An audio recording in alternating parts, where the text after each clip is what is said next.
obeying orders wasn't a legitimate defense. That's exactly right. And therefore, I assume that this wasn't necessary to form a vigilante group like this one, or to get people all roused up against their government. By the way, I don't understand your thinking about the government. Every time we have a debate on this show, it's clear we don't have a unified government in this country. We have Democrats on the Hill, of the left, of the center. We've got or the moderate Democrats. We've got conservative Republicans, some moderate Republicans. They fight all the time. And yet you guys, in this sort of strange view of the world, say there's such a thing as the government that's all unified and working against you. Where does that exist? You worked in Washington. Where is that thing called the government you allude to? So you say there are no abuses. I'm asking, where is it? Where is this government that's all unified against you, that's frightening and is about to deny your rights? Who is this government? Well, give me the name of it. The Patriot Act was bipartisan. They both voted for it, both sides. And don't you think that was an abuse of power?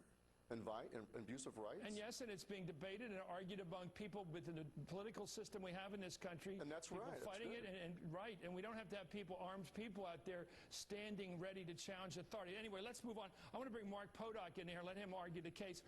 What is the danger of these guys sitting around and having meetings? I mean, I'm challenging because I think it's a state of mind. But if they're not operational, if they don't take arms against the country, what difference does it make if they have this mindset of fear? Mark.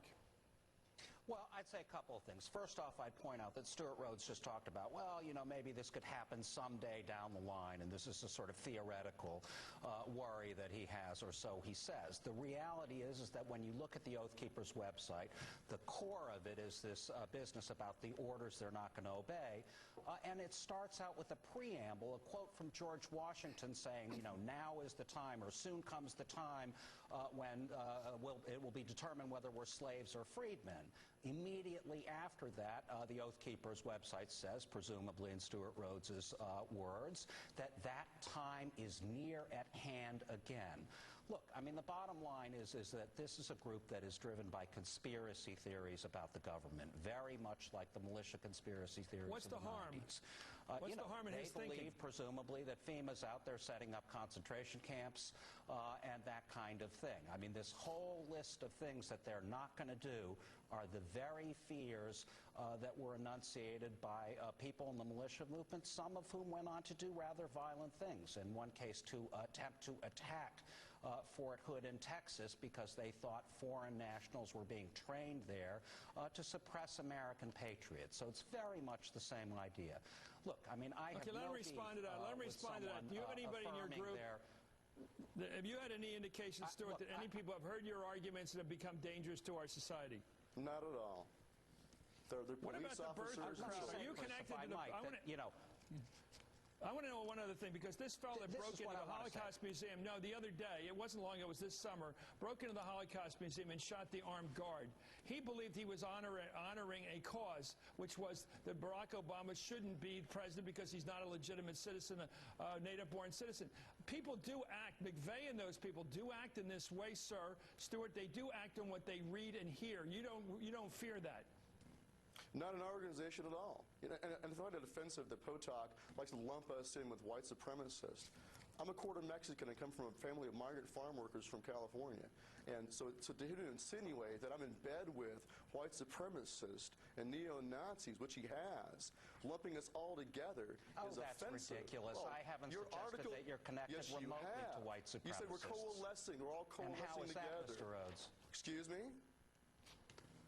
You lump us all in the same bucket. How is that we've suggested that you're a white supremacist? That's ridiculous. You know we haven't said that. Yes, you have. You put us in the same bucket. The bottom line about the Oath Keepers is that this is a group of men and women who are largely in law enforcement. They are given weapons and they are given authority over the rest of us, and that is well and fine. I'm all about reaffirming oaths to the Constitution. It's a great document, as is the Bill of Rights. However, when people with those powers are animated by dark and utterly false conspiracy theories. They actually mention in the section on the orders they won't obey that they fear that the government will be cracking down on militias and calling them right-wing terrorists and so on. Which you do all the time. That's the real agenda here. They're driven by fears that are irrational and have no basis in reality. And what are you doing? Okay, let me stop and let Mr. Stewart. You're Stewart doing by Rhodes donations. What is your fear? One last word. Is there an imminent fear that our federal government will abandon the Constitution, deny us our rights, and even resort to things like concentration camps or disarming the American people in violation of the Second Amendment, disarming the people moving around the country collecting guns? Is that a real danger, sir? Yes or no? Yes, I think it is. A real danger. Yes, I think it is. Look at the pattern of abuse of executive power and the claimed authority to treat America like a battlefield. You keep changing the subject. What you have in your documents is, will not obey orders to disarm the American people. That's right. Do you think these things on your list of fears are imminent and real threats to the American people now? Disarm the American people, detain the American people, martial law, concentration camps. Are those real or just scare tactics, sir? Those are real threats throughout society. You bet. Those are real threats throughout history. And our goal is to make sure they don't happen. Of course. Wouldn't you fear them? Fair enough. Thank you, Stewart Rhodes. Thanks for coming on a Hardball. I'm not agreeing with you, but I'm agreeing with your right to say anything. Thank you, Mark Potok, as always.